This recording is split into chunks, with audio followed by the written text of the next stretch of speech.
a joy to be with you, be out of the United States. That just feels like a great relief. And I also want to say proudly and loudly that I oppose genocide and I support Palestine Action.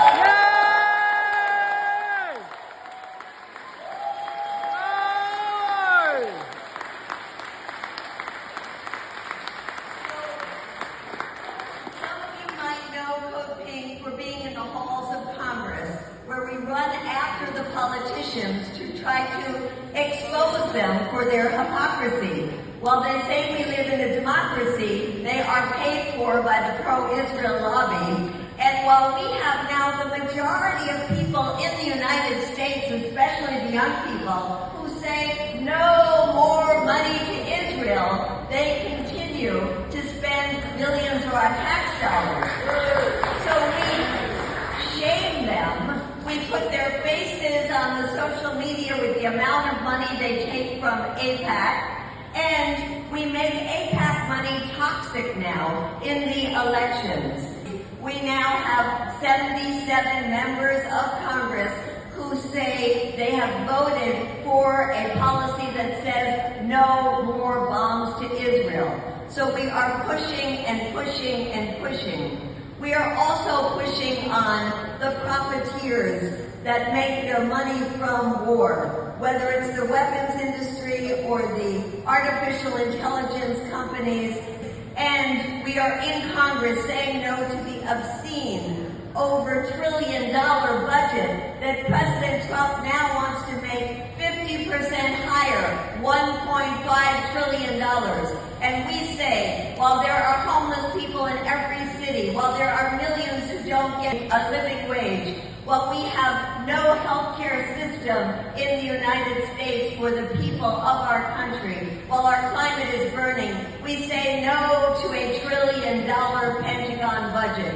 And then we have the unprovoked, reckless war that Donald Trump waged in Iran on behalf of Israel. But what has happened is really phenomenal, because this memorandum of understanding that he was forced to sign, and we know Israel is already trying to sabotage by not stopping its attacks in Lebanon, but we know he was forced to sign this because, one, the U.S. could not win the battle on the battlefield. Two, the global pressure because of the effects that it was having in the global economy.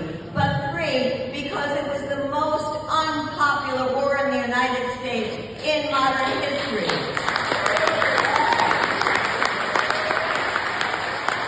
The American people, left, right, Republican, Democrat, independents, said no to this war. And that means that while we are having a hard time getting masses out on the streets like you were able to do in the UK, and we are very inspired by your movement, we have, in opinion poll after opinion poll, we show that the majority of Americans are not just against the Iran war, they are against war, period. I think you here in this audience also know that war is not just waged with bombs, it's waged economically. And that is what we are doing in Cuba, where we have the most deprived, demonic, psychotic policy of depriving the people of Cuba of oil, of food, of medicines, while the people in the White House are cheering, while the hospitals are collapsing, while babies are dying in incubators, while the infant mortality rate is doubling.